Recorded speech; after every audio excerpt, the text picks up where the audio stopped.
And welcome back to the Modern Commerce Podcast. Almost said the name of our other podcast. That's what I did around here. I'm super excited about our guest today. It is the one, the only, the man with all the style and all the swag, Mr. Van Oaks. We're going to talk about influencer marketing, creators, why creators should own their audience. We're going to do that all right after a quick word from today's episode sponsors. What's up, everybody? This is John and Casey from ModCom, and I have to show you something, all right? This tool is called Wicked Reports. It's one of the best attribution tools I've ever seen because of this feature called Funnel Vision. It breaks up your ROAS into top, middle, and bottom of funnel. So I'm here in my Facebook ads account and checking out this campaign, V-Day Sale. I'd probably be cutting this thing, right? If I was looking in Ads Manager or if I was looking at first touch attribution, I'd be like, you suck, 0.18 ROAS. You're out. But if I look at it middle funnel, it's like one of the best closers. If I look at it bottom of funnel, it's one of the best closers. So that campaign is closing. I got to keep it running. I got to adjust the targeting in there, and I got to adjust the creative in there. You know what I'm saying, Casey? John, if you look at the top campaign here, this 4-pack lob rolls, you can see actually the exact opposite effect. It's bringing people into the account, into this world really effectively, but it's not that closing type. So you kind of need a little bit of both, right? Like this is the Kobe. Close. One you described as the Shaq. Together, they make beautiful harmony in your ad account. Yeah, that one's lobbing it up. The other one's throwing it down. If you want to find out which of your campaigns are Kobe's, which ones are Shaq's, and which ones you should just cut entirely, don't even give them a roster spot, go to wickedreports.com and click the book a demo button. What's up? We are back, and we are also live streaming this episode of the pod to Instagram, where I believe Van is muted. So Van, I don't know if you heard, but you're muted there. If you can unmute that. Can you hear me there though? Can you hear me on there? I can hear you up here though. I can hear you up here. We're good though. We're good. Van, good to have you here. So quick rundown. Van is actually my former partner. He was my partner at Explosive Growth Marketing. Casey and I kind of built this agency up a little bit. Van came in and was like, "Hey, I got business. You want to partner up on this?" And so we did. We sold it. It was a good time. Good time was had by all. So it's been a long time coming. I should have had you on the podcast way sooner as like one of my few business partners ever. You know what I mean? I'm like, nah, we'll wait like 2 years to get you on the pod. But Van, someone I trust more than probably anybody, more than most people for sure, about influencer marketing and creator marketing. From my live speaking, that I hate the like meandering introduction thing that I just did. But like, we have to do it so that people know why they should listen to you. So give me like 30 seconds, the story of Van Oaks, the Ballad of Van Oaks in 30 seconds. Ballad of Van Oaks in 30 seconds, man. It's hard. So I have a background in sales. I did sales for 12 years. In 2013, I transitioned over into selling stuff online. Launched an agency, worked for Diesel Power Gear, who has a television show on Discovery Channel called Diesel Brothers. Partner with John on a business. I own Tough Ring, a couple other businesses, but I guess I'm all over the place is what I am. But yeah, that's me in a nutshell, all over the place. Yeah, no, I mean, so really Diesel and really everything you've done. And the reason I say I trust you more than anybody else when it comes to influencer marketing is you did the door-to-door sales thing, and then you came and you try and like crack your own offers, run traffic to them. And it really didn't all click. In like, you didn't really have this big win until you started being like, let me work with people who are they already have a little fire going, right? Like they've built this little fire. They got kindling on there, it's going, and I'm just going to come and be like kerosene. And I think that was kind of like when you got your real first big win, when you start working with influencers. And that's kind of why I like think you're sort of the authority on this. So yeah, while you're figuring out your IG over here, get a little echo. Just saying that it's echoing really bad. It sounds fine to me, but yeah, it does to me as well. But yeah, I don't know what it is. You guys can join it on the Instagram. You can join us on YouTube, on the Modern Commerce YouTube. It's one of the 3 channels in here if you're having echo problems. But I think we texted earlier this week, and you were saying that one of the things that's on your mind when it comes to creators, there's a lot of kind of creators and influencers in our audience. One of the things that's on your mind lately is how they're sort of building this audience, and they're doing a good job of making this audience like them and know them. But they're not really owning the audience. So yeah, I mean, maybe talk a little bit more about that. Yeah.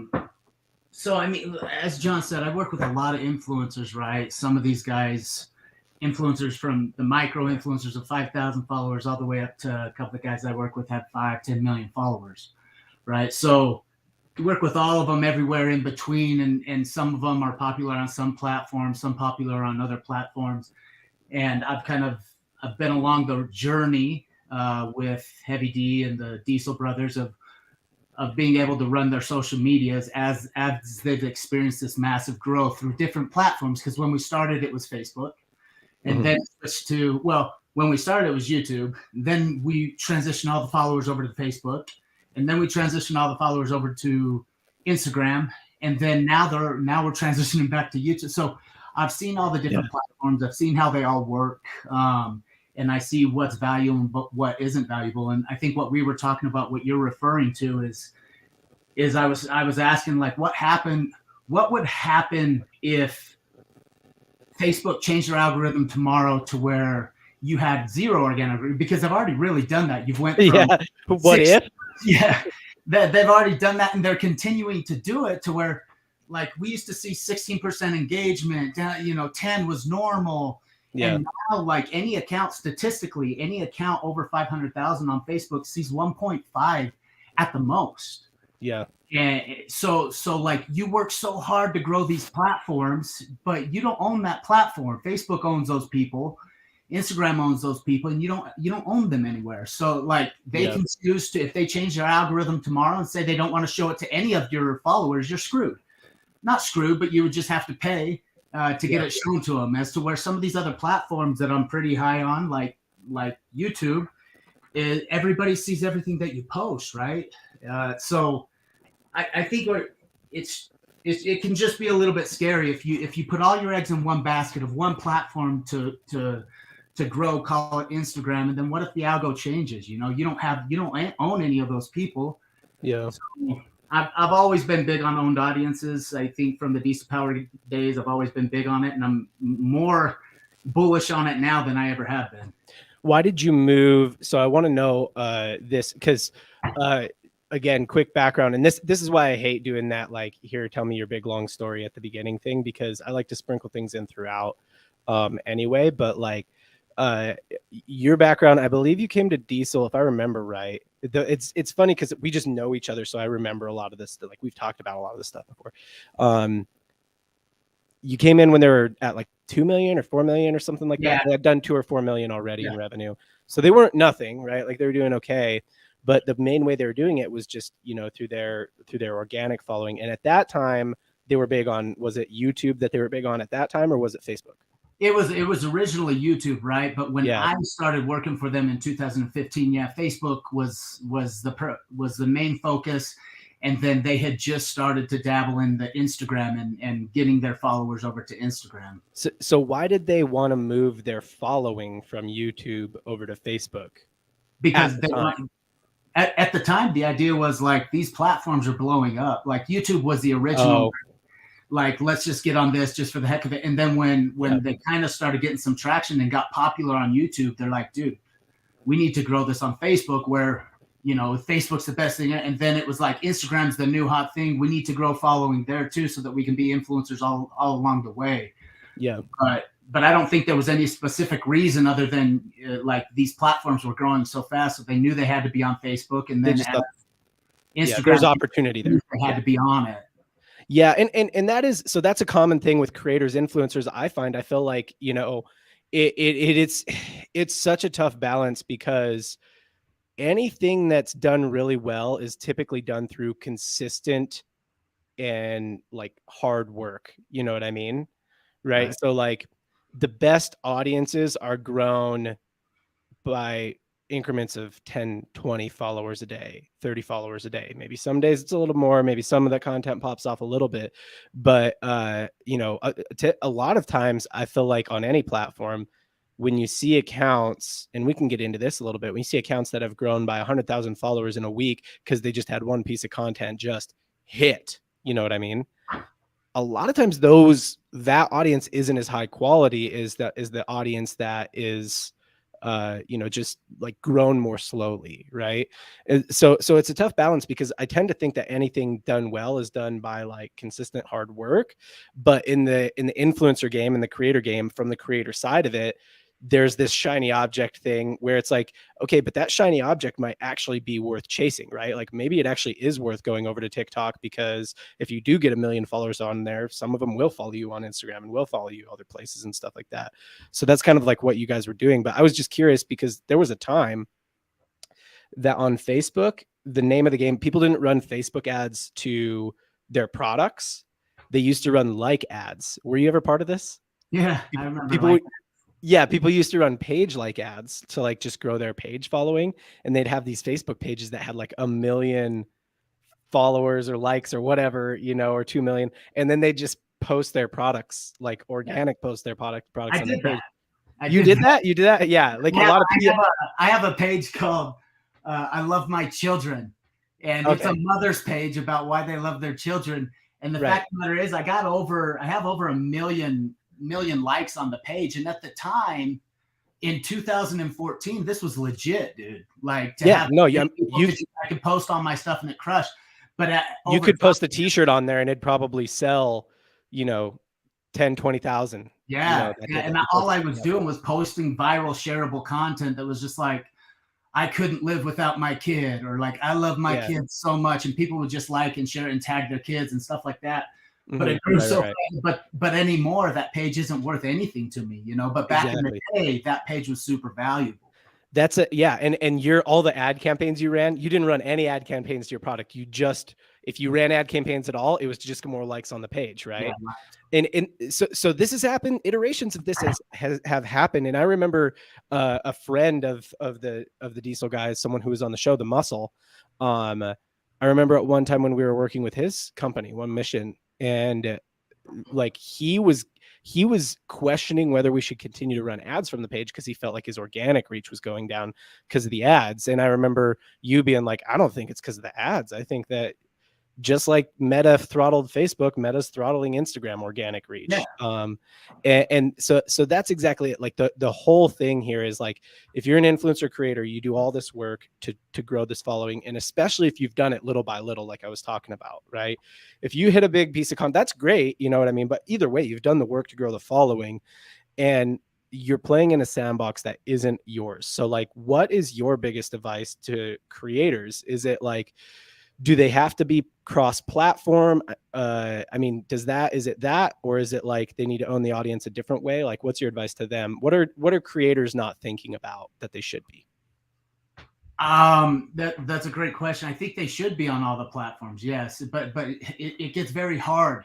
Yeah, because you just repurpose the same stuff, or but you know that TikTok style content is very different than Facebook style content, right?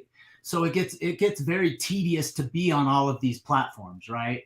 So I think what I was talking to you about was like, yes, you should be on these platforms. I mean, double down on the one that you're the biggest on, and that is the right age demographic for Instagram or for TikTok. Double down on those for sure.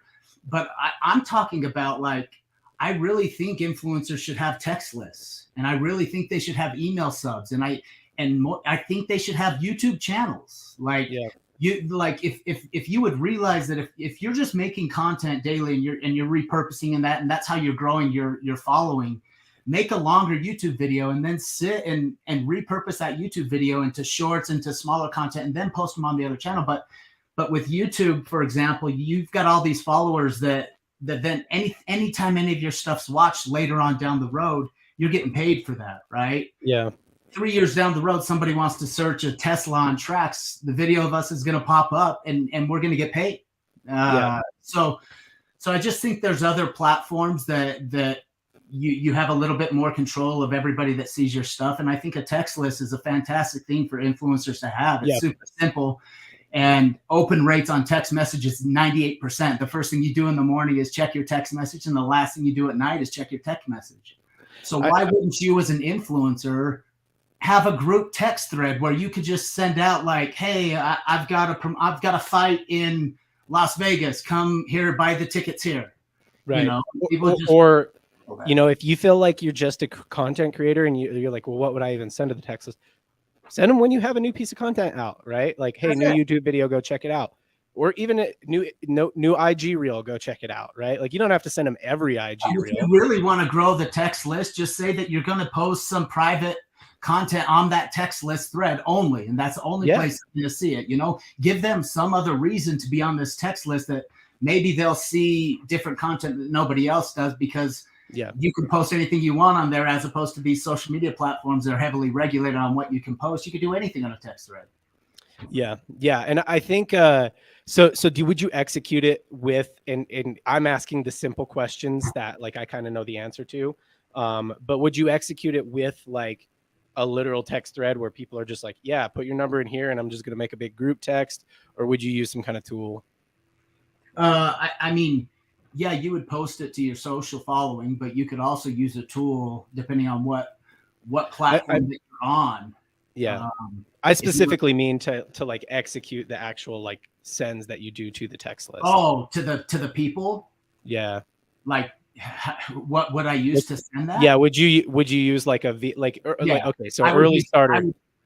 Early starter, I would use Via. I would use a company that can send out text messages. They're so cheap to send, guys. Yeah. Like it's pennies to send. And if you're selling product, or if you have something that's important for people to watch, a fight or something like that, whatever it may be, it's invaluable to send to these people.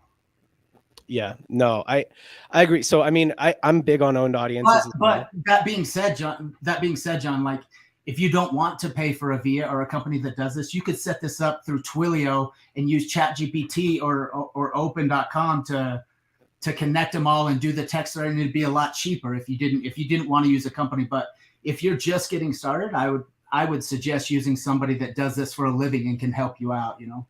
I think that a lot of creators they're like, oh, I'm not that technical though, I don't want to set up something like that. Yeah, honestly, like, use a Via, you use not a Via, so Via, VIA. I mean, Klaviyo can do this. I'm not, you know, we don't have any horse in this race. But at low volume, where you're just you do. Are you an investor? Okay. So in full disclosure, I sit on the board for Via Software.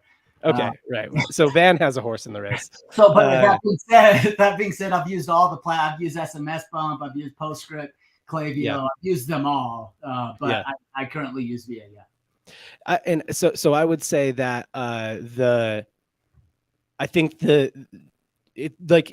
if you're low volume, if you're a creator and you're just saying, you're posting on your story, like, you know, hey, text this word to this number, and you're giving them some reason to do so, right? I don't know. Maybe you're giving them an Instagram shout out, right? Like, if you're an Instagram influencer, it could be as simple as giving them an IG shout out, or something like that. Could be a giveaway, right? Like giving them, you know, one of them is going to win something. I don't know. But it's like, text this word to this number, and you're building like a really, at first, kind of small text list or whatever that's yours and you own.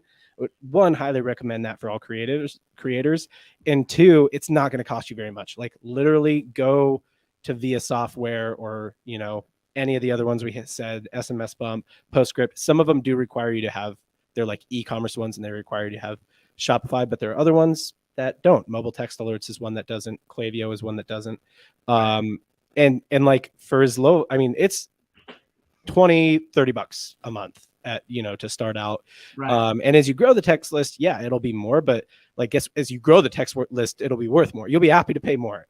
For sure. Yeah. We did it. So I did a test, and I don't know if you remember that I did a full presentation on this at Affiliate World.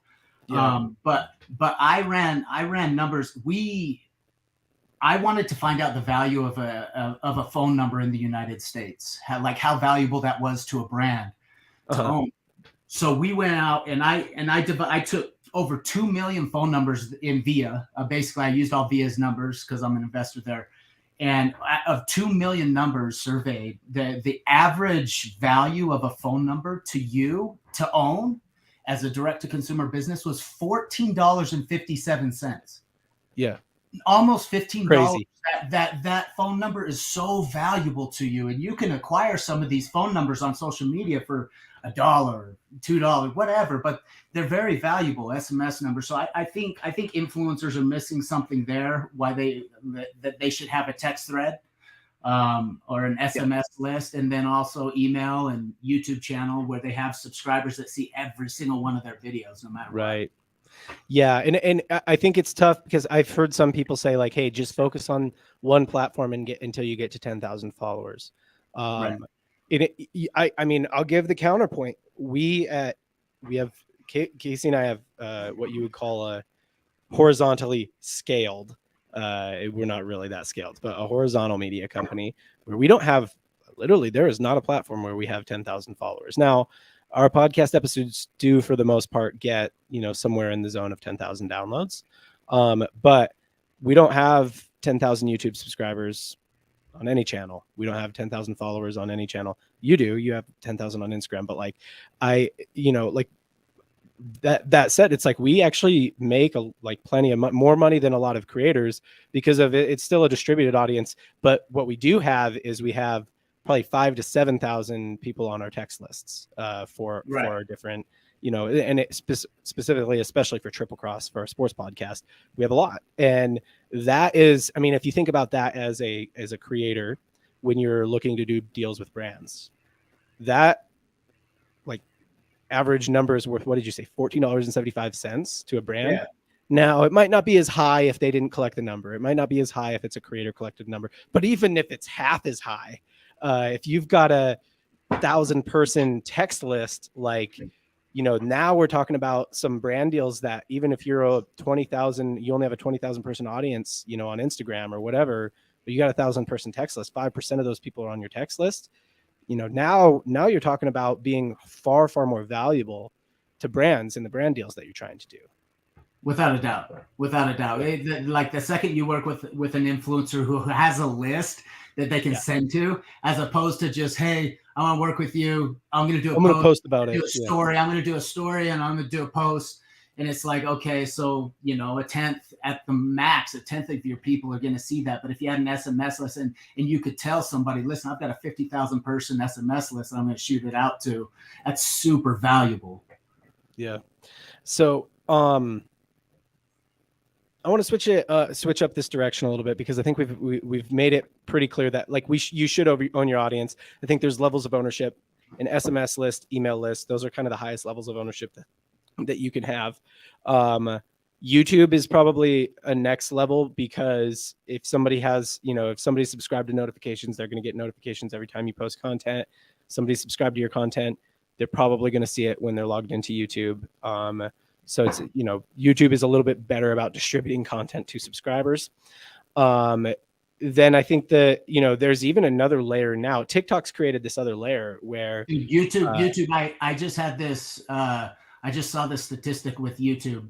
Obviously there's over 100 billion hours watched a day on YouTube. Yeah.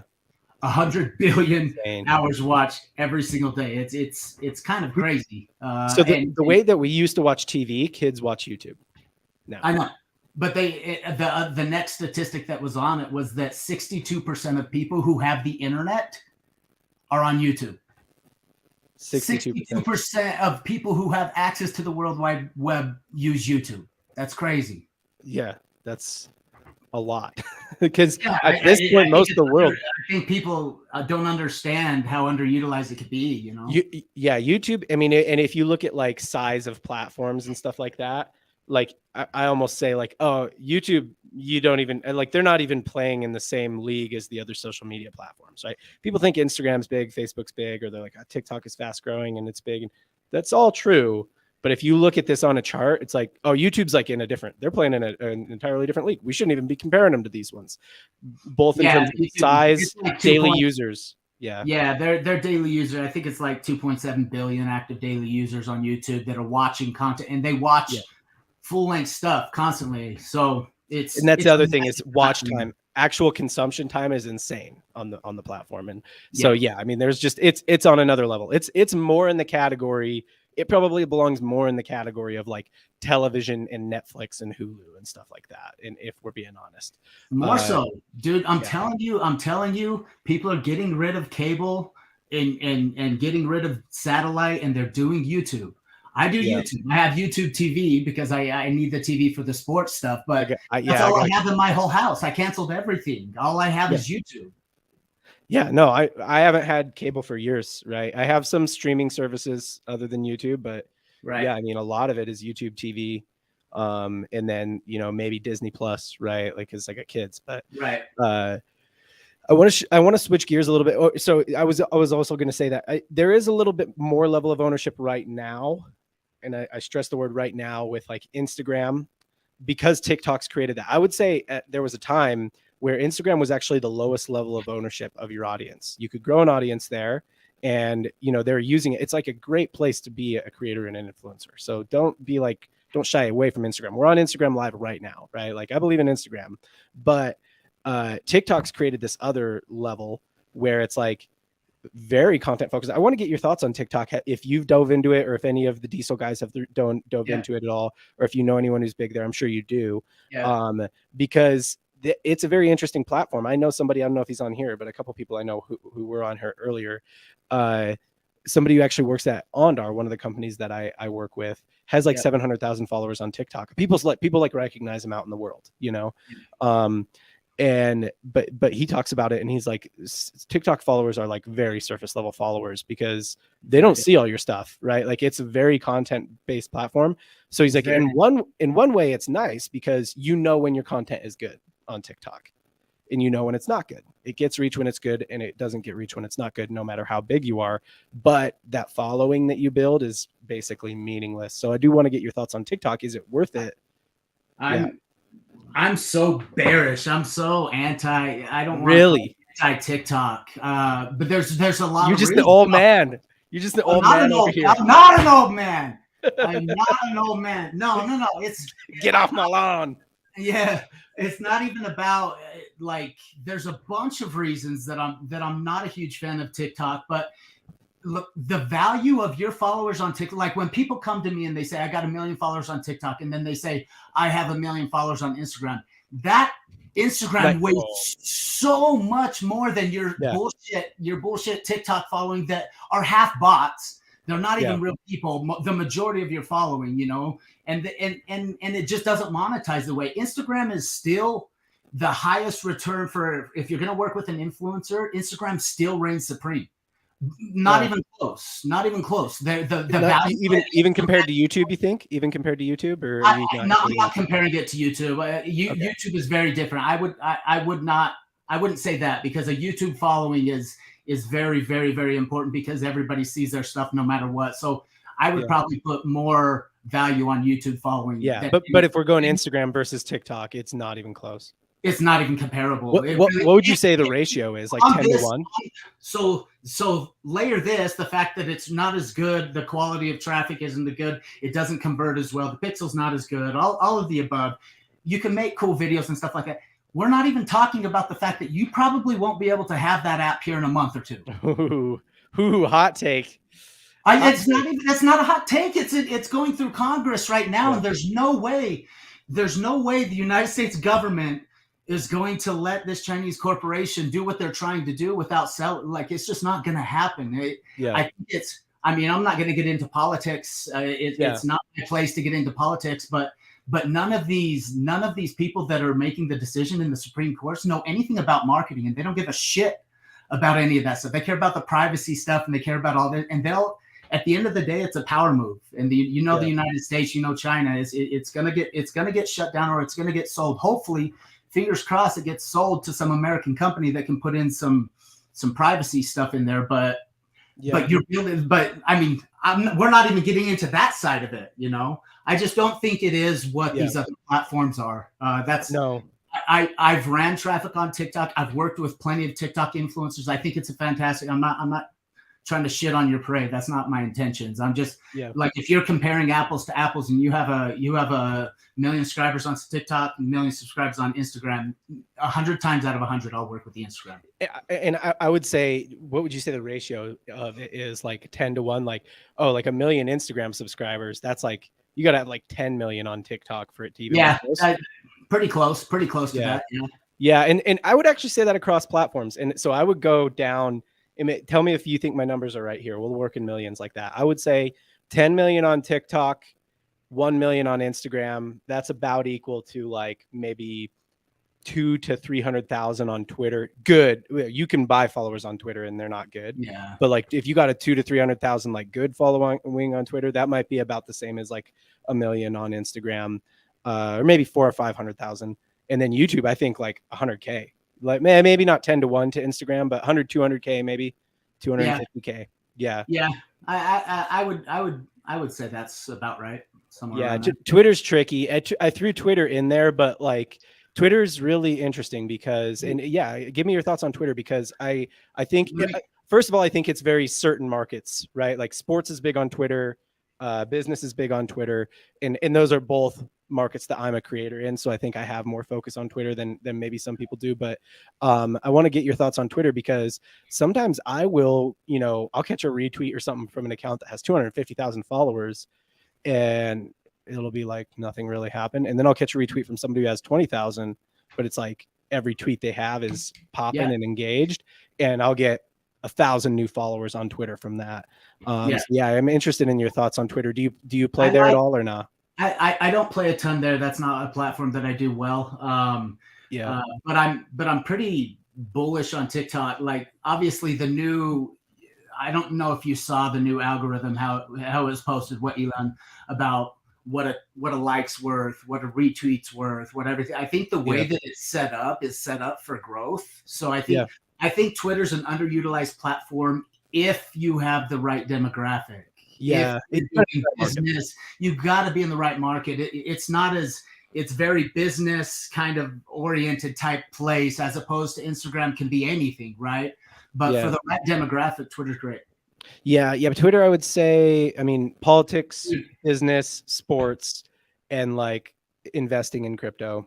Investing is kind of investing's like a first cousin to business anyway, though. Okay, let me throw a curve. Are you done with the Twitter talk? Yeah, I'm done with the Twitter talk. You got a question? I'm going to throw a curveball at you, because I just spent. Hit me. We just went not name dropping, but I need to explain who they are so you understand why. So we went out with Logan and Jake Paul and Roman Atwood. Have you ever heard of Roman Atwood? I haven't heard of Roman Atwood. He's got 17 million. Who is Logan and Jake Paul? I'm just never heard of them. Never heard of them. Yeah, those dudes are on fire right now. Don't get me started on those dudes. But I'm talking. So I'm talking about Roman Atwood. I went up to a mountain day. We did like a birthday mountain day YouTube video style thing, and this guy named Roman Atwood came, and he has a YouTube following of 17 million. So he's a big dude, and he's a rad dude. Everything he posts about family. He's got a wife, kids, and his whole channel is just about that. And what we were up there talking, there were a bunch of big influencers up there, multi-million followers. And you want to know what they were talking about? Snapchat. Really? I swear to you, so I will say you've always been a very big proponent of Snapchat. Not anymore. It's garbage the last year. Ever since the iOS 14 update, it's been trash, right? Yeah. And I'm not talking about running paid on it. I've spent a lot of money on Snap. I've always been. We both. Yeah, that's basically what we partnered on at our agency. That was it. Spending a lot of money on Snapchat. Yeah, I'm now spending pretty much zero there. Yeah. I still have a couple clients, but what he was talking about was he was saying Snapchat implemented a thing called Snap Stars for influencers. Okay. And what it is they basically, it's a verification badge-ish, but it's called a star. And they give it to bigger influencers. And then when you're on the discovery feed, normally you get fed ads in between there. When you're just scrolling, there's a lot of ads and stuff. Now the first things that pop up are these Snap Stars, just verified people, right? And he was saying the organic reach that he gets off Snapchat right now is better than any platform he's on. Any platform. He's like, when he posts something, because he's a Snap star, when he posts something, he's like millions of views that I would have never even suspected. So there's been a couple, and pay attention, because now I've heard Stradman's pushing his, the Diesel brothers are pushing theirs. Like Logan's always had a big Snap following, like Logan Paul. But Logan, he was a Vine kid, right? The Paul. Yeah, they were originally Vine kids. Paul brothers were Pine. Yeah. Yeah. So Snap makes a lot of sense for them, honestly. Yeah, they're huge on there to begin with, but someone like Roman, who is my age, you know, with a family and a kid, you wouldn't think that would be his demographic, right? He's older and he's got wife and kids. Probably not Snap people wrong. It has a fantastic like organic reach, and he's just posting. He's getting tons of views. Well, one of the things that we used to say about Snapchat, and so I'll make a little bit of a case for it, because I don't know, I didn't know all that. So I'll put 2 points in on Snapchat if you're a creator and you're thinking about it. One of the things that we used to say was, what's the biggest pushback that brands would give us when we were talking to them about Snapchat ads? Oh, my thing's not for kids, you know, like it's for older people and something. Okay, just quick reminder here. Snap's biggest year of growth, you know, and social media apps typically grow with people who are in high school. So 16 to 18 years old, 14 to 18 years old. Snap's biggest year of growth was 2014. Quick check. That was about 10 years ago now. So those 18-year-olds are in their late 20s and they've got disposable income, and they've probably got a kid, and they've been out of college for like 5, 6, 7 years now. So yeah, I mean, it's not really like the young youth platform that you think it would, and that you think it is anymore. And I think that, you know, most creators have like a plus minus 10 years sort of demo on them, right? So if somebody's 35, they probably have pretty good appeal to anyone from kind of 25 to 45, right? And some creators, depending on the content, it's a little bit more. I'm just guessing. Maybe there's some actual stats out there on that. So that's one thing on Snapchat. The other thing I'll say about Snapchat is, yeah, I actually, now that you mention that, there's a few YouTubers that I follow from our sports channel that have just posted, because you can do the post thing on YouTube now for your community, for your subscribers, that have just posted like, hey, add me on Snapchat. I'm just going to kind of use it throughout my day, you know, behind the scenes stuff, be chatting and stuff like that. Like it's my behind the scenes crew, you know, so add me on Snapchat to be on the behind the scenes crew.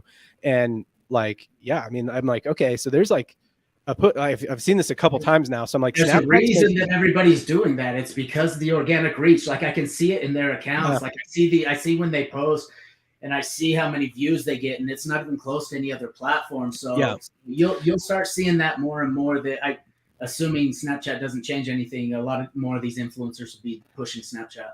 There's very interesting for use cases for Snapchat for certain people. Like it's actually a pretty highly utilized app for like very specific use cases for some age demographics. So for example, I play basketball with a lot of kids who are, I'm calling them kids because I'm in my 30s now, like early 30s now, but they're you know, maybe under 25, 21 to 25.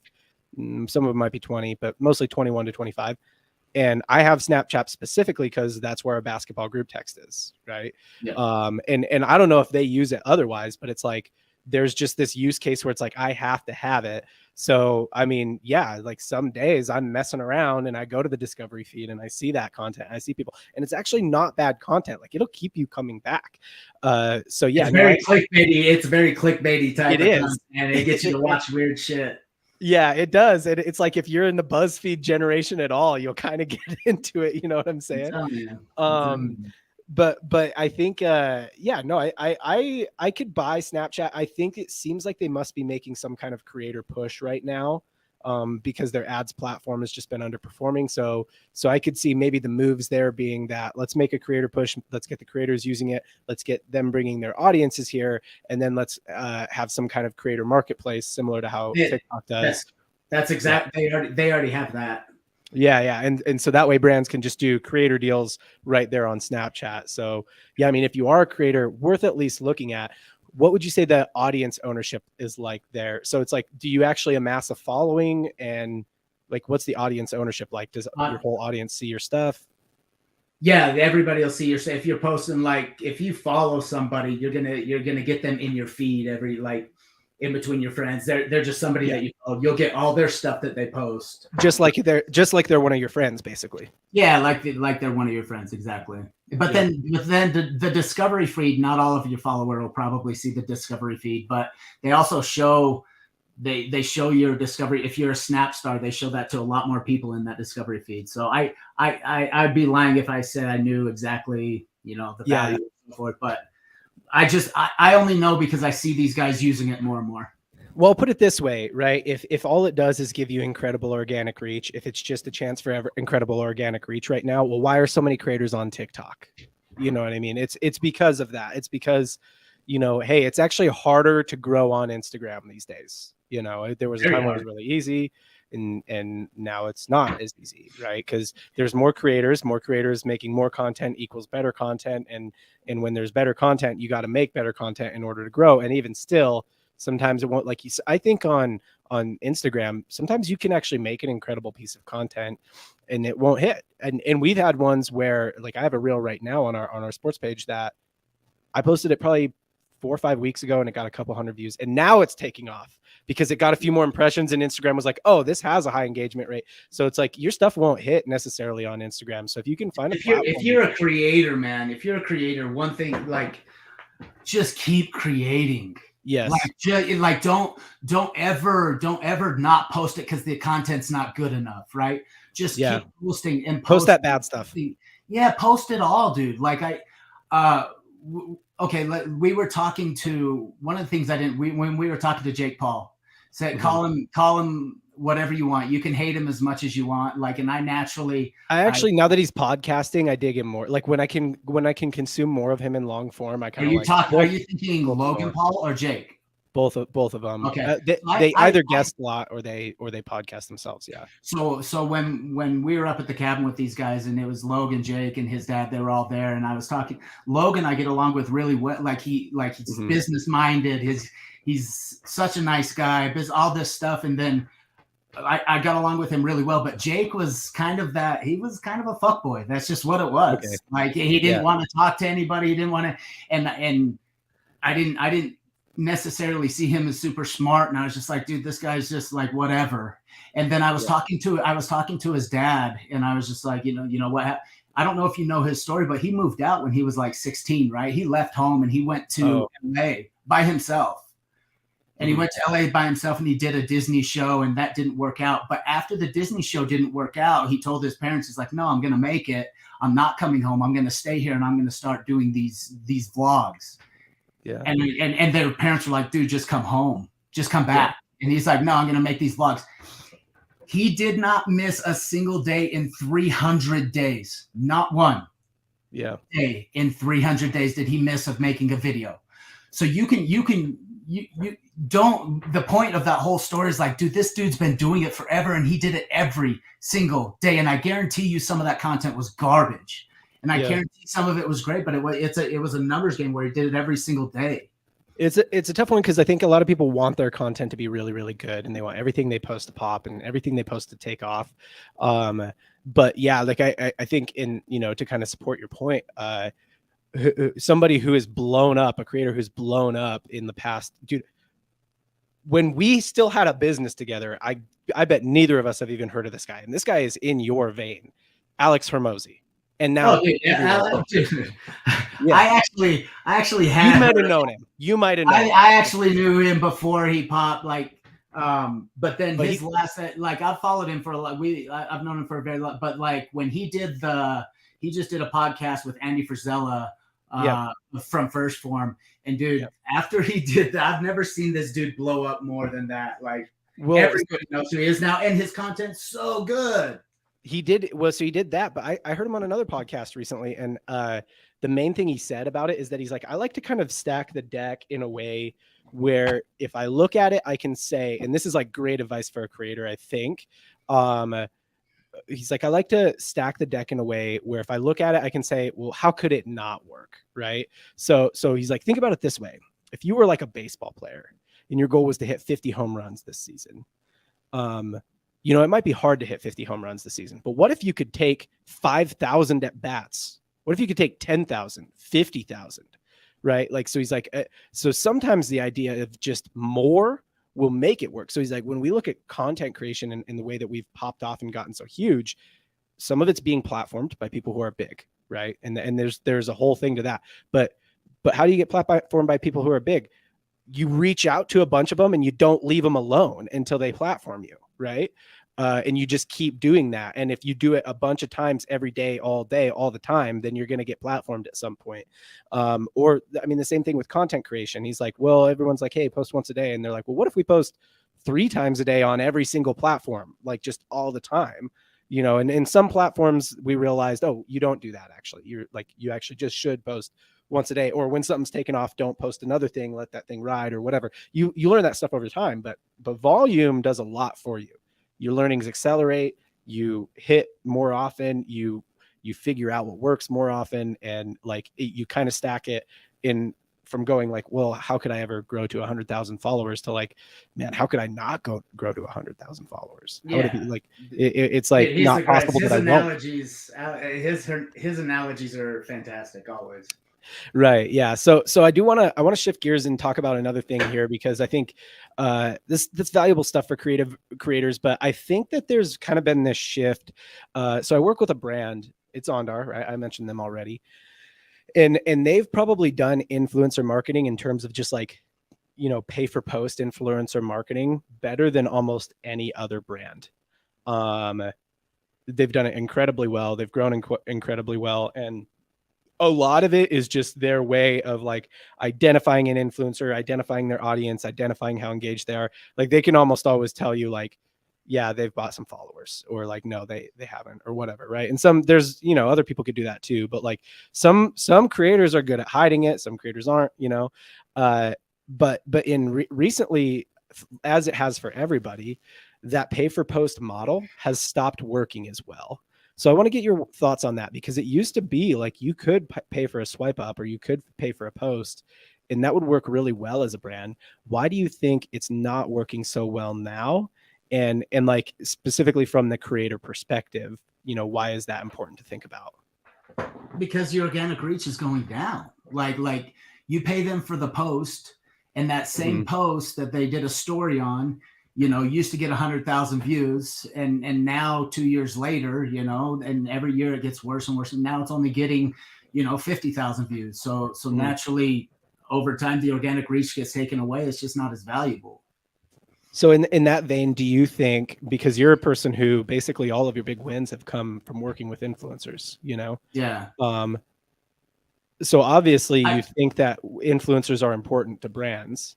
Super. Even with that diminishing reach, like why is it so important still for brands on the brand side to work with influencers? It's because this is what I want creators to hear. Like, what do they want from you, and why is it so important for them to work? What do you really I still want to work with these influencers. You know, I don't see in some brands. I do see a bigger ROI than I used to with influencers. Other brands, you're right, their ROI isn't the same off influencers that it used to be, but I still want to work with them, because typically these are different people. We're bringing in different types of customers, but then you know what I do. I mean, we whitelist these influencers' accounts. So what that means for anybody who doesn't understand, basically I get access to their Facebook or their Instagram account. And then when they post that post or whatever the brand deal, I put my credit card behind it and I pay to make it an ad.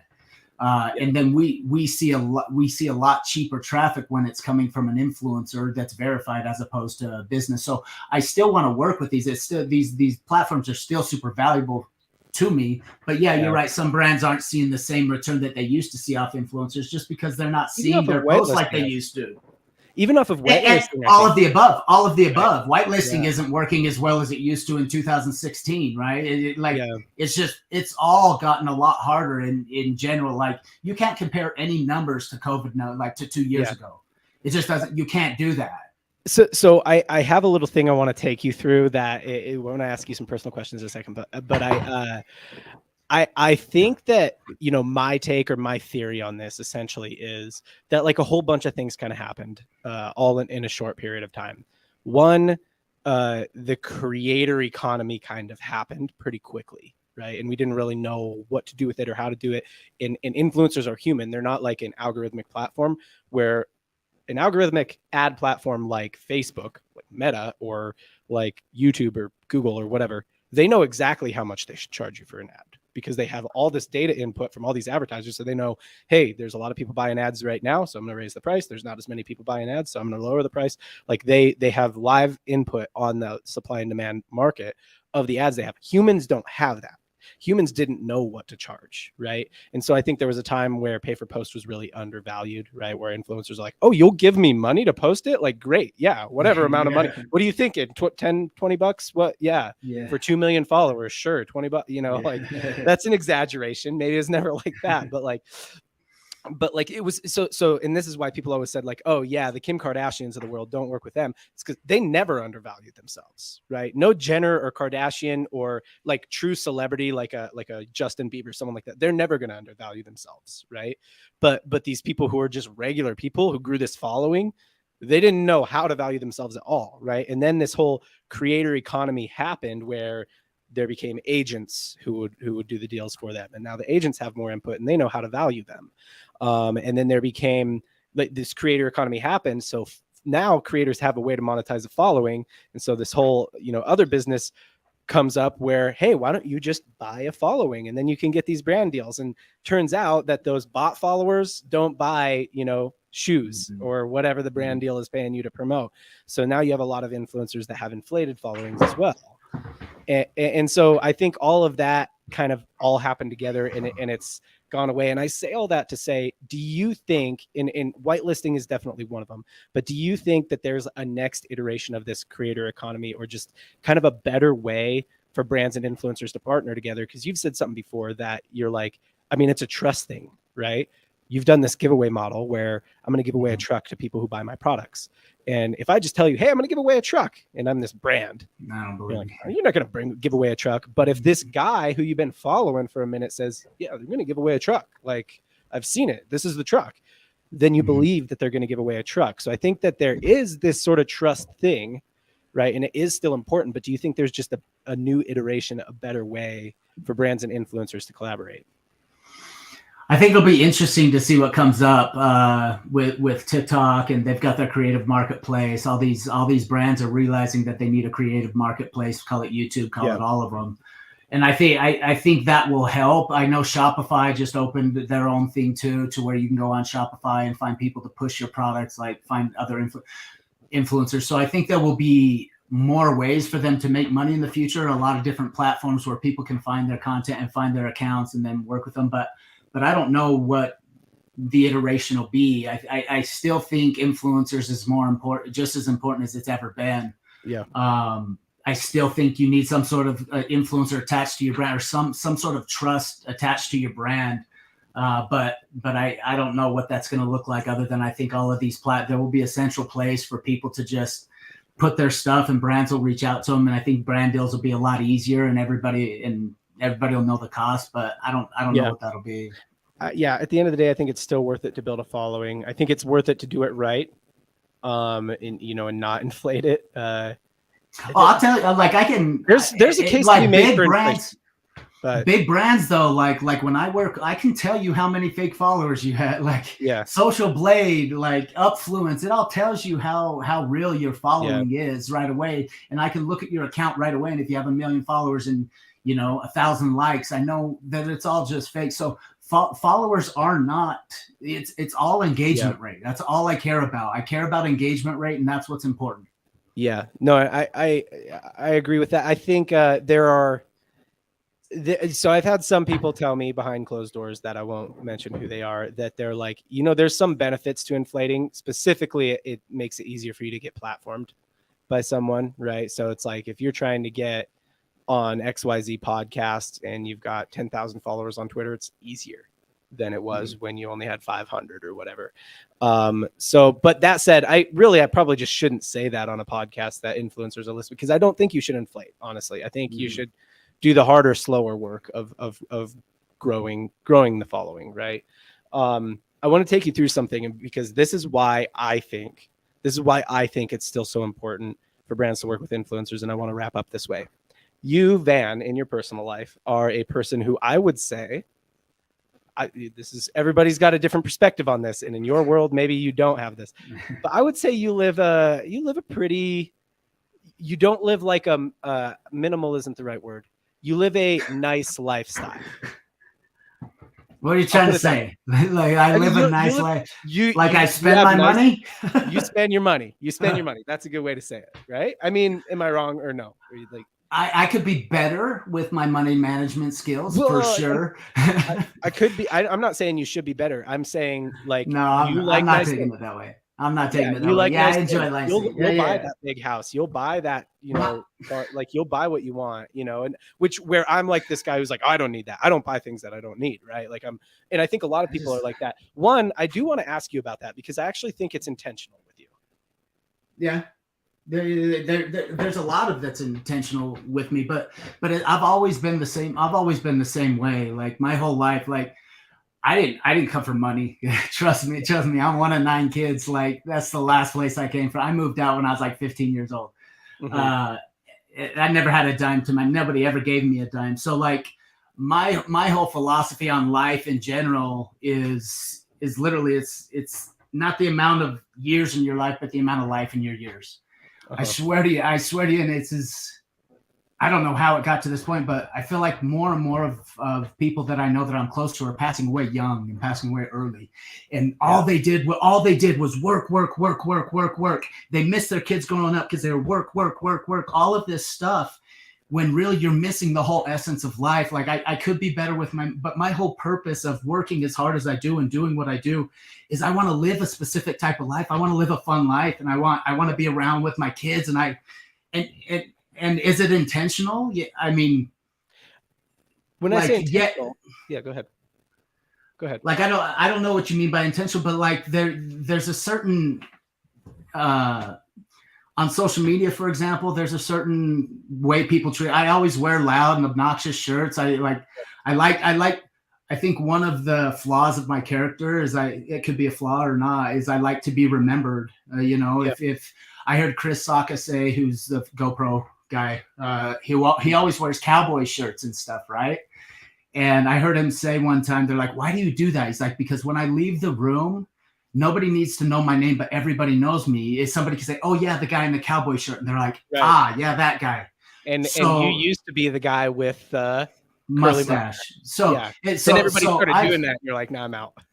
No, it's not even there. I had a mustache, and I was known for this big, outlandish, curly mustache. I've had it for 12 years. It's not something that I just started to do to be trapped. I've always had it. Had it.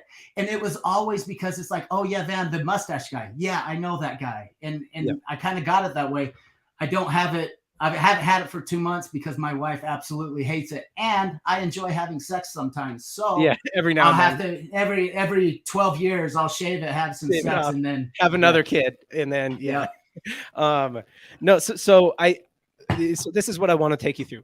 What is something that people spend money on that doesn't make any sense to you? You're like, why do people spend money on that? It's such a personal thing. I can't. I thought you might say that. Yeah. What some people spend money on, and I think is the stupidest thing in the world. If that's what really makes them happiness, who are you to say it's not your money anyways? Like, am I very different than what my siblings spend money? I am very different than what a lot of people spend money on. I have crazy amounts of shoes and you got a lot of Jordans.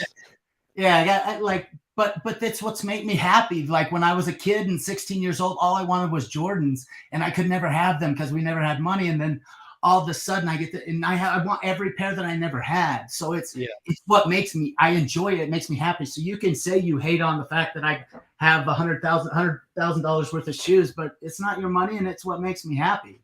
All right. I was trying to draw a specific potential answer out of you that I thought you might say. You didn't say it, but it illustrates the point. Bring it up, dude. Yeah. I should have given you the script. Yeah, I should have given you the script before. But no, this is what I wanted to say about, like, this is why I think influencer and like creators are still important to brands. Because you're a guy who you spend money, you understand spending money. So let's say I want to sell a really nice pair of sunglasses, right? Or a Rolex watch. Rolex is a great example. Me, John, I'm a guy who'd never buy a Rolex watch, right? I'd be like, why? I don't care. But if you like, you might, if you wanted one, you know what I mean? You'd be like, I get it. Sell me status and I get it. I'll buy it. Right. Like I'll buy something like that. Whereas I think, and this is kind of the answer that I thought you would say, because I think you've posted something like this before, where you almost said something along the lines of like, I started intentionally spending my money because I want to change my mindset about money to something that there's an abundance of, and I can always make, and I can always get more of. Right. So if I want something, or if something represents status to me, I'm going to buy it because that I'm dressing for the part that I want. Right. And I'm telling myself like, hey, maybe that stretches me, but I'm going to make that money. I'm going to be that guy who, a $10,000 Rolex or $100,000 Rolex, whatever, that's a throwaway for me. Now, if you told me that, then I might consider, I probably still wouldn't buy a Rolex, but like a nice pair of sunglasses that's $500, then I might be like, oh, okay, I get it. I get the mindset behind it. I get why this creator partnered with this brand of sunglass. And I might buy it. I might do it. The $500 pair of sunglasses is something I would never buy. Right. I buy $10 pairs because I want them everywhere and I lose them and stuff like that. But if you're like, hey, look, I mean, they put this chip in it so you can't lose it. Number one. Number two, I don't want my mind cluttered with 10,000 pairs of sunglasses. And number three, it's a mindset, right? Then I might buy it. But you need time to tell that story. And you know who gets time to tell the story? Creators and influencers. Yeah, creators. I love that. Really do. But because coming from me, a young dude with no money, I would never spend my money on any of this stuff because I didn't have any money to spend on any of this. You don't have that mindset. You're like, you save it. You save it. Save every single dollar, right? But then slowly, I want to buy this. So I want to buy this massive house, this $2 million home. How am I going to do that? I got to figure out how to make this much money, and then I'll do that. I make that much money, and then I go do that. Yeah. And then the next goal is I want rental properties. I need this much money to do that. So I figure out how to make that much more money, and then I go do that. So. Yeah. So I have said that, and it's hard for somebody that came from no money to the only way you can learn that stuff is to go say, this is what you want. I want this. You gotta make yourself a little uncomfortable, and you have to go out and get it. Yeah, you got to make yourself a little uncomfortable, right? Like you know, if you don't really if you want something better than what you got, right? Then you're not going to get there by being comfortable. No. My whole thing is I don't buy stuff for the status. I don't buy these shoes because of I buy the shoes because of the way they make me feel. People buy stuff because of the way it makes them feel, right? They don't buy a $2 million home just to do it for the hell of it. No, because they want to live in that neighborhood and they want that status of living in that spot. So you buy the feeling. If it's a feeling that you're buying, yes, spend the money on it. If it's a specific way that you need to feel, and then go spend money on it. But if you're just buying it not because of the way it's going to make you feel, or if it's just I wouldn't spend money on it. I always say status isn't necessarily external. Status can be internal. You know what I mean? Like putting on that Rolex makes you feel a certain way. For sure. It's it makes me feel like a winner. So now I'm going to go win. You know what I mean? A lot more confident.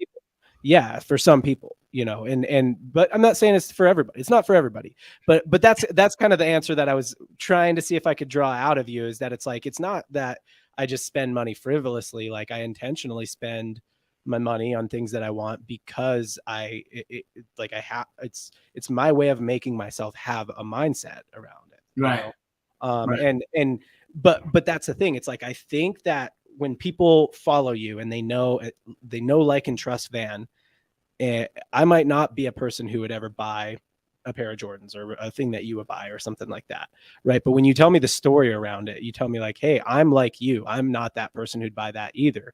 But I realize if I ever want to grow and be what I aspire to be, I can't do it by being comfortable. So this is my way of making myself a little bit uncomfortable in a progressive way, where it's I didn't just go out one day and buy a $2 million house. I bought some other stuff that made me uncomfortable first, as long as you can, I would never say go out and spend money on a credit card. Never put yourself in debt like that.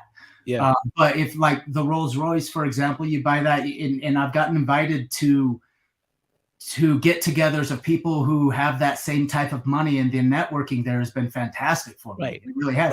Right. I never would. That I the cars and coins and all the events you get. I would have never even met these people ever had I not had that stupid car. You know, it's like, yeah. Like the market is scary right now. So you like, what did I say a second ago about buying followers? Right. It gets you indoors. Sometimes people do it and they do it because it gets them indoors they wouldn't otherwise get in. And it's the same thing with nice things, you know? Anyway, Van, I want to wrap. I want to be sensitive of your time. I know we kind of had this on for a block and we're coming into the end of that block. Great conversation. This is kind of the first in the first 5 episodes of what I'm deeming like the creator series as more creators have started to follow the pod, and hopefully it was helpful. So if it was helpful for you, if you're listening to this, follow me on Twitter and let me know. So I'm John JH Coyle on Twitter and on Instagram. And Van, what are your handles?